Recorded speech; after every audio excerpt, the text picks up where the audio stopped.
Really? Really? You fought for everything you have. You didn't take shortcuts or compromise your values. And you did it all while dealing with people who told you that you couldn't have it all. Lucas met her eyes. That's not a flaw, Avery. That's extraordinary. A tear slipped down Avery's cheek, and she leaned in to kiss him. It was soft and sweet and full of promise, and when they pulled apart, both of them were smiling. Stay a little longer? Lucas asked. I thought you'd never ask. They talked late into the night, about their hopes and fears and all of the small, ordinary things that make up a life. And somewhere around midnight, as Avery dozed against his shoulder and the city lights glowed through the window, Lucas realized something profound. For 4 years, he'd been operating in survival mode, convinced that the best he could hope for was to keep his head down and protect the small, safe world he'd built for Mia. But Avery had reminded him that survival wasn't the same as living. And maybe, just maybe, he deserved both. The weeks that followed settled into a rhythm that felt both new and comfortable, like breaking in a pair of shoes that would eventually fit perfectly, but still needed time to mold to the shape of daily life. Avery became a regular presence at Tuesday night dinners, then Thursdays too, and eventually most weekends. She and Mia developed their own relationship, independent of Lucas, built on shared interests in mystery novels and an apparently mutual appreciation for terrible puns. Lucas would often find them in Mia's room, hunched over a book together, debating whether the detective had missed an obvious clue. Work at Redwood Logistics continued as well, though the dynamics had shifted in subtle ways. Lucas's team on the Chicago contract was making excellent progress, and Margaret had been vocal in her praise during the monthly leadership meetings. Avery ran her division with the same sharp competence she always had, but there was something lighter about her now, like she'd finally given herself permission to be fully present, instead of constantly bracing for the next crisis. They were careful at the office, professional and appropriate, but there was no hiding the fact that they were together. People knew. And after the initial week of curious glances and whispered speculation, it became simply part of the office landscape. Lucas Harper and Avery Langford were dating. The sky hadn't fallen. Work continued. But not everything was easy. 3 months into their relationship, on a cold February evening, Lucas and Avery had their first real fight. It started over something small, a misunderstanding about plans for the weekend. Lucas had assumed Avery would come to Mia's school science fair on Saturday. Avery had assumed Lucas knew she had a critical client presentation that same day and wouldn't be able to make it. I told you about this presentation 2 weeks ago, Avery said, frustration creeping into her voice as they stood in Lucas's kitchen after dinner. You mentioned you had a busy week. You didn't say you had something on Saturday. Lucas tried to keep his tone measured, but he could feel his own irritation building. I'm sure I did. I specifically remember talking about how the timing was terrible because I knew Mia's fair was coming up. Well, I don't remember that conversation, Lucas said. And Mia's been talking about this fair for a month. She wants you there. Avery's expression tightened. You think I don't know that? You think I want to miss it? Then reschedule the presentation. It's with our biggest client, Lucas. I can't just reschedule because it's inconvenient. So Mia's science fair is just inconvenient? Avery took a sharp breath. That's not what I said, and you know it. What I know is that you're choosing work over being there for her. Again. The words came out harsher than Lucas intended, and he saw Avery flinch. Again? Her voice was dangerously quiet. What's that supposed to mean? Lucas ran his hand through his hair, frustrated with himself for saying it, but unable to take it back now. You've canceled on us 3 times in the last month. Dinner last Tuesday. The movie 2 weeks ago. And now this. I canceled those things because of work emergencies that I couldn't control, Avery said, her voice rising. I'm the director of operations, Lucas. Sometimes that means putting out fires at inconvenient times. And I'm a single father who needs to know I can count on the person I'm with to show up when it matters. Avery's face went pale. Are you seriously comparing me to Claire right now? Lucas felt like he'd been punched in the gut. What? No, 'cause that's what this sounds like, Avery continued, her words sharp and cutting. You're accusing me of prioritizing my career over the people I care about, just like she did. You're looking for proof that I'm going to leave, just like she did. That's not fair, isn't it? Avery's eyes were bright with unshed tears. I have been working my entire adult life to build a career in an industry that tells women they can't have both. And now you're standing here telling me that wanting to keep that career makes me a bad partner, a bad potential stepmother. I never said that. You didn't have to. Avery grabbed her purse from the counter. I need to go. Avery, wait. No. She held up a hand. I need some space to think. We both do. She walked out, and Lucas stood in his kitchen listening to the sound of her car starting in the driveway, then pulling away. For several minutes, he just stood there, replaying the argument in his head and trying to figure out how it had escalated so quickly. Is Avery okay? Lucas turned to find Mia standing in the doorway, her expression worried. Yeah, sweetheart, she's fine. We just had a disagreement. Are you breaking up? The question hit Lucas like a physical blow. No, we're not breaking up. We just need to talk through some things. Mia didn't look convinced, but she nodded and went back to her room. Lucas sat down at the kitchen table and put his head in his hands. He'd screwed this up badly. Avery was right. He had been comparing her to Claire, even if he hadn't meant to. He'd been looking for signs that she would eventually choose her career over their relationship, that she would leave just like his ex-wife had. And in doing so, he'd hurt the woman he was falling in love with. Lucas pulled out his phone and typed a text. I'm sorry. You were right. Can we talk tomorrow? The response came 10 minutes later. I need a few days. I'll call you when I'm ready. Lucas stared at the message, his stomach sinking. The next few days were torture. Lucas threw himself into work during the day and spent his evenings helping Mia prepare for her science fair, trying not to check his phone every 5 minutes to see if Avery had called. On Thursday night, his phone finally rang. Hi, Avery said when he answered. Hi. Lucas's heart was pounding. How are you? Tired, confused, mostly just sad. Avery paused. Can I come over? I think we need to have this conversation in person. Of course. When? Tomorrow night? After Mia goes to bed? Yeah, that works.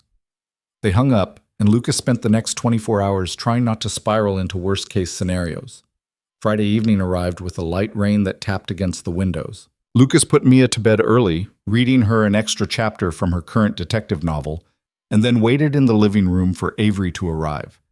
She showed up at 8:30, looking exhausted and beautiful in jeans and an oversized sweater. Her hair was pulled back in a messy bun, and she wasn't wearing any makeup. Lucas had never seen her look more real. Hi, she said softly.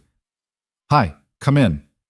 They sat on the couch, maintaining a careful distance, and for a moment neither of them spoke. Finally, Avery broke the silence. I talked to my therapist about our fight, she said, about what you said and how I reacted. Lucas waited. She asked me if I thought you were wrong, about me canceling plans, about choosing work over you and Mia. Avery's voice was thick with emotion. And the truth is, you weren't entirely wrong. I have been using work as a shield. Not because I don't care about you both, but because it's familiar. It's safe. When things get scary or intense, I retreat to the thing I know I'm good at. Avery, let me finish, she said gently. I've spent so many years being told that I can't have both a successful career and a fulfilling personal life that part of me still believes it. And when you accused me of choosing work, it triggered every insecurity I have about being enough. Lucas felt his throat tighten. I'm sorry. I shouldn't have said that. You were hurt, Avery said. And you were right to call me out. I did cancel those plans, and while the work emergencies were real, I could have found ways to manage them differently. I could have delegated. I could have set boundaries. She turned to face him more fully. But Lucas, you need to understand something. I'm not Claire. I'm not going to wake up one day and decide that this life isn't enough for me. I'm not going to leave you or Mia because I want something more exciting. I know that, Lucas said quietly. Or at least the rational part of me knows that. But the scared part, the part that watched Claire walk away, keeps waiting for you to do the same thing. And I keep waiting for you to decide that I'm too much work, Avery admitted. Too driven, too ambitious, too unavailable, just like Daniel did. They looked at each other, and in that moment, Lucas saw the truth clearly. They were both carrying wounds from their previous relationships, both afraid of repeating the same patterns, both waiting for the other shoe to drop. "We're kind of a mess, aren't we?" he said with a weak smile. Avery laughed, but it was tinged with tears. "Yeah, we really are." Lucas reached out and took her hand. "So what do we do about it?" "We keep talking," Avery said. "We keep being honest, even when it's hard, and we stop letting our past relationships define this one." "I can do that." "Me too." Avery squeezed his hand. "And I'm going to do better about setting boundaries at work. I talked to Margaret this week about bringing on an assistant director to help manage some of the operational demands. It's something I should have done a year ago, but I kept convincing myself I could handle it all." Lucas felt something warm bloom in his chest. "That's a big step." "It is. But I realized that if I want to have the life I actually want, not just the career I've built, I need to make space for it." Avery's eyes met his. "I need to make space for you, and for Mia." Lucas pulled her into his arms, and she came willingly, burying her face against his shoulder. "I'm sorry I hurt you," he murmured into her hair. "I'm sorry I let my fear make me doubt you." "I'm sorry I gave you reasons to doubt," Avery whispered back. "I'm sorry I haven't been as present as I want to be." They held each other for a long time, and when they finally pulled apart, both of them had tears on their faces. "Are we okay?" Avery asked. "Yeah," Lucas said, wiping her cheeks gently with his thumb. "We're okay. Better than okay, actually, because we just had our first real fight, and we came through it." Avery smiled. "That's a good sign, right?" "A very good sign." She leaned in and kissed him, soft and sweet and full of promise. "I'm still going to miss Mia's science fair," she said apologetically. "The presentation really is unmovable, but I'd like to take her out for a special celebration dinner the next day, if that's okay with you." "She would love that." "And maybe," Avery said carefully, "we could talk about me staying over sometimes? Not all the time, just occasionally. I want to be more integrated into your lives, not just a visitor who shows up for dinner." Lucas felt his heart swell. "I'd really like that." They spent the rest of the evening talking through logistics and expectations, setting boundaries and making plans. It wasn't romantic or dramatic, but it felt important. They were building something real, something that required communication and compromise and constant effort, and for the first time, Lucas truly believed they could make it work. Saturday came, and while Avery wasn't there for Mia's science fair, Lucas took dozens of pictures to share with her. Mia's project on renewable energy won second place in her grade, and she beamed with pride as she accepted her ribbon. That night, Avery video called them both. "Congratulations, Mia," she said, her face filling the screen. "Lucas sent me pictures of your project. It looks amazing." "Thanks," Mia said, holding up her ribbon. "I got second place." "That's incredible. I'm so proud of you." Avery paused. "And I'm really sorry I couldn't be there today." "It's okay," Mia said, and she sounded like she meant it. "Daddy explained that you had important work stuff. But you're still taking me to dinner tomorrow, right?" "Absolutely. I was thinking we could go to that restaurant with the desserts you like, the one with the chocolate lava cake." Mia's eyes widened. "Really?" "Really." After they hung up, Lucas found Mia in the bathroom brushing her teeth. "You're not upset that Avery missed the fair?" he asked gently. Mia rinsed her mouth and looked at him thoughtfully. "I was a little sad at first, but then I remembered that Mommy used to miss lots of my stuff, and she never had a good reason. Avery had a good reason, and she's taking me to dinner to celebrate." Lucas felt a lump form in his throat. "You're a pretty wise kid, you know that?" Mia grinned. "I know." The following evening, Avery picked Mia up for their celebration dinner while Lucas stayed home to catch up on work. When they returned 2 hours later, Mia was chattering excitedly about the chocolate lava cake and the magic trick their waiter had performed. After Mia went to bed, Lucas and Avery sat on the couch together. "Thank you," Lucas said, "for making tonight special for her." "I wanted to," Avery said simply. "She's an incredible kid, Lucas. And I know I'm not her mother, and I'm not trying to replace Claire, but I care about her. A lot. She cares about you too." Lucas paused, then decided to take a risk. "Actually, she asked me something the other day that I've been thinking about." "What's that?" "She asked if you were going to be her stepmom someday." Avery went very still. "What did you tell her?" I told her that we're taking things one day at a time, but that, yeah, maybe someday. Lucas turned to face her fully. Because I'm falling in love with you, Avery. And I can see a future where you're not just part of our lives, but part of our family. Avery's eyes filled with tears. I'm falling in love with you too, both of you. Yeah? Yeah. She laughed, wiping at her eyes. I didn't think I wanted this. A ready-made family, the responsibility of being important to a child. But Mia isn't a responsibility. She's a gift. And so are you. Lucas kissed her, pouring everything he felt into it. All the fear he'd overcome, all the hope he'd allowed himself to feel, all the love that had been building in his chest for months. When they pulled apart, both of them were smiling. So where do we go from here? Avery asked. Forward, Lucas said simply. Together.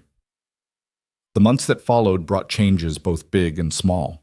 Avery hired an assistant director, a sharp young woman named Rachel, who took on much of the day-to-day operational management. It freed up Avery's schedule significantly, giving her time to actually leave the office at reasonable hours and take full weekends off without her phone constantly buzzing. Lucas continued to lead the Chicago contract implementation, which was going so well that Margaret mentioned the possibility of promoting him to a senior director position in the next fiscal year. The irony wasn't lost on Lucas. He'd spent years avoiding advancement because it felt too risky, and now opportunities were coming to him naturally. Avery started staying over 2 or 3 nights a week, and her presence became a natural part of their routine. She learned to make Mia's favorite breakfast, and Mia taught her how to braid hair, and slowly they wove themselves into each other's lives. There were still hard moments, nights when work demanded too much and someone felt neglected, days when old insecurities crept in and had to be talked through. But they faced each challenge together, with honesty and patience, and a commitment to not let fear make their decisions. In May, almost 8 months after that first late night in the conference room, Lucas and Avery took a weekend trip to the mountains. They left Mia with Claire, who had flown in from Seattle specifically to spend time with her daughter. It was the first time Lucas and Avery had been completely alone together for more than a few hours, and they spent the weekend hiking and talking and simply being present with each other without the demands of work or parenting hovering in the background. On their last evening, they sat on the deck of their rented cabin, watching the sunset paint the mountains gold and purple. I've been thinking, Lucas said, breaking the comfortable silence. About us. About the future. He turned to look at her. I know we said we were taking things slow, and we have been. But Avery, I don't want slow anymore. I want you in my life permanently. I want to wake up next to you every morning and figure out this messy, complicated, beautiful life together. Avery's breath caught. Lucas, I'm not proposing, he said quickly. Not yet. I know we're not ready for that, but I want you to know that's where I'm headed. That when I think about my future, you're in every version of it. Avery's eyes were shining with tears. When I think about my future, you're in it too. You and Mia both. So we're doing this? Really doing this? Yeah, Avery said, her voice thick with emotion. We're really doing this. Lucas pulled her into his arms, and they sat there watching the sun disappear behind the mountains, wrapped in each other and in the quiet certainty of what they were building. The rest of the year unfolded with its own rhythm. Summer brought beach days and ice cream and long evenings in Lucas's backyard. Fall brought Mia's 9th birthday and Avery's promotion to Vice President of Operations, a role that came with more responsibility but also more support. In October, Avery officially moved in. It wasn't dramatic or sudden. She'd been staying over most nights anyway, and her apartment lease was up. But the act of combining their lives fully, of making space in closets and merging furniture and hanging her artwork on the walls felt significant. Mia helped Avery unpack, chattering excitedly about how they could rearrange the living room and whether Toast the cat could come live with them too. What do you think? Avery asked Lucas that first night, after Mia had gone to bed and they were sitting in their living room, not his living room, but theirs. I think it feels right, Lucas said honestly. I think you were always meant to be here. By December, they'd settled into a life that felt both extraordinary and wonderfully ordinary. Work continued to be demanding, but manageable. Mia thrived in school and in the stability of having 2 adults who loved her and showed up consistently. And Lucas and Avery learned each other's rhythms, when to push and when to give space, when to talk, and when to simply be present. On Christmas Eve, after Mia had gone to bed with visions of presents dancing in her head, Lucas and Avery sat by their Christmas tree, the lights twinkling in the darkness. "I have something for you," Lucas said, pulling a small box from his pocket. Avery's eyes widened. "Lucas? It's not what you think," he said with a smile. "Open it." Inside was a delicate silver necklace with a small compass pendant. "Because you helped me find my way," Lucas said quietly. "When I was lost in fear and just going through the motions, you reminded me what it meant to actually live." Avery's hands trembled as she lifted the necklace from the box. "It's beautiful." There's an inscription on the back. She turned it over and read the tiny engraved words, "Forward, together." Avery looked up at him with tears streaming down her face. "I love you so much." "I love you too." Lucas fastened the necklace around her neck, then kissed her softly. "Thank you for not giving up on us, even when it was hard, even when we both wanted to run. Thank you for showing me that I could have both," Avery whispered. "A career I'm proud of and a family I love. I didn't think that was possible." "It's not just possible," Lucas said. "It's real. We made it real." They sat there in the glow of the Christmas lights, holding each other, and Lucas thought about how far they'd both come. He was no longer the man who moved through life in a fog, protecting himself from feeling too much. And Avery was no longer the woman who believed she had to choose between her ambitions and her heart. They were simply two people who'd found each other in the most unexpected way and decided that the risk was worth the reward. On New Year's Eve, they hosted a small gathering at their house. Margaret came, along with a few colleagues from work and some of Mia's friends and their parents. It was warm and loud and chaotic in the best way. At midnight, as fireworks exploded across the city sky, Lucas pulled Avery onto the back porch. "What are you doing?" she asked, laughing. "Making sure I start the new year the right way," he said, and kissed her as the clock struck 12. When they pulled apart, Avery was smiling. "What do you think this year will bring?" Lucas thought about it, about the life they'd built and the future stretching out before them, full of possibility. "I think," he said slowly, "it's going to bring whatever we make of it. Challenges, probably, some hard days, but also joy and love and all the messy, beautiful moments that make life worth living." "That sounds perfect to me," Avery said. And it was. In February, on the anniversary of their first real fight, Lucas took Avery back to the Italian restaurant where they'd had their first official date. Over pasta and wine, he pulled out another small box. This time, it was exactly what she thought it was. "Avery Langford," he said, his voice steady despite the nerves jumping in his chest, "you walked into my carefully controlled life and turned everything upside down in the best possible way. You've shown me what it means to be brave, to risk everything for something real, and I can't imagine spending the rest of my life with anyone else." He opened the box, revealing a simple platinum band with a small diamond. "Will you marry me?" Avery was already crying. "Yes, yes, absolutely yes." Lucas slipped the ring onto her finger, and she launched herself into his arms, kissing him with a joy that felt boundless. The other diners applauded, and they laughed and cried and held each other like they'd never let go. When they got home that night, Mia was still awake, sitting on the couch with the babysitter. "Mia," Lucas said, kneeling down in front of her, "Avery and I have something to tell you." Mia looked between them, her eyes wide. "What?" Avery held out her hand, showing the ring. "Your dad asked me to marry him, and I said yes." For a moment, Mia was silent. Then she squealed and threw her arms around both of them. "Really? You're really getting married?" "Really," Lucas confirmed, holding his daughter and his fiancée close. "Does this mean Avery will be my stepmom for real?" "If that's okay with you," Avery said gently. "It's more than okay," Mia said. "It's perfect." The wedding took place 6 months later, in late August, in a garden overlooking the mountains where Lucas and Avery had first talked about building a real future together. It was a small ceremony, just close friends and family. Claire flew in from Seattle and sat in the front row next to Mia, both of them beaming. Margaret was there, along with several colleagues from Redwood Logistics. Avery's siblings came from Boston, loud and loving and overwhelming in the best way. Mia served as the maid of honor, standing beside Avery in a lavender dress that matched the late summer flowers. When the officiant asked if anyone objected to the union, Mia loudly announced, "No way! They're perfect for each other!" Everyone laughed, and Lucas caught Avery's eye. She was radiant in a simple white dress, her hair down and woven with flowers, her eyes bright with joy. They said their vows in front of the people they loved most, promising to choose each other every day, to communicate honestly, even when it was hard, to support each other's dreams and ambitions, and to never let fear make their decisions. "I promise to love you through the hard days and celebrate you through the good ones," Lucas said.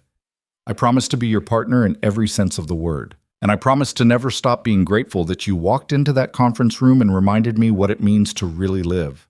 Avery's voice was thick with emotion as she spoke. "I promise to make space for us, even when work is demanding. I promise to show up consistently and completely. And I promise to love not just you, but the beautiful family we're building together." She turned to Mia. "And I promise to love you, Mia Harper, like you're my own, because in every way that matters, you are." Mia was crying, and Lucas was crying, and half the guests were crying too.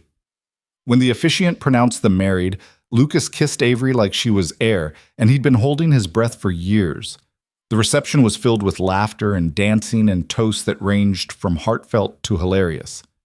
Margaret gave a speech about the importance of finding partners who made you better. Avery's brother told embarrassing stories from their childhood. And Mia stood up and declared that she was the luckiest kid in the world because she got to have a dad who loved her and a new mom who chose to love her too. As the sun set and the party continued under string lights, Lucas and Avery stole a moment alone. "We did it," Avery said, leaning against him. "We did." "No more running." "No more running," Lucas agreed. "Just forward." "Together," Avery finished. They stood there watching their loved ones celebrate. Mia spinning on the dance floor with Avery's youngest nephew, and Lucas felt a profound sense of peace. 4 years ago, he'd been a man moving through fog, convinced that the best he could hope for was survival. Now he was married to a woman who challenged him and supported him and loved him fiercely. He was watching his daughter thrive in a home filled with laughter and stability. He was building a life that felt full and rich and real. It hadn't been easy. There had been fear and doubt and moments when they'd almost let their past wounds destroy what they were building. But they'd fought through it, together. And that made all the difference. Years later, when people asked Lucas about his relationship with Avery, he would think back to that night on the roof when everything hung in the balance. When Daniel had just been fired and they were standing in the cold, uncertain of what came next. He remembered Avery saying she was tired of being scared. And he remembered his own response. "Me too." Because that was what it came down to, in the end. Two people who'd been hurt before, choosing to be brave one more time. Two people who'd convinced themselves they couldn't have everything, deciding to try anyway. Two people who'd spent years protecting their hearts, finally opening them wide enough to let real love in. It wasn't a fairy tale. It was better than that. It was real. And it was theirs. As the evening wound down and guests began to leave, Mia ran over to where Lucas and Avery stood. "Best day ever," she announced, hugging them both. "Best day ever," Avery agreed, kissing the top of Mia's head. Lucas looked at his wife and his daughter, at the life they'd built together from hope and courage and sheer determination. And he knew one thing with absolute certainty. Sometimes the bravest thing a person could do wasn't protecting their heart. It was opening it, one more time, and trusting that this time love would be enough. And it was. It absolutely was.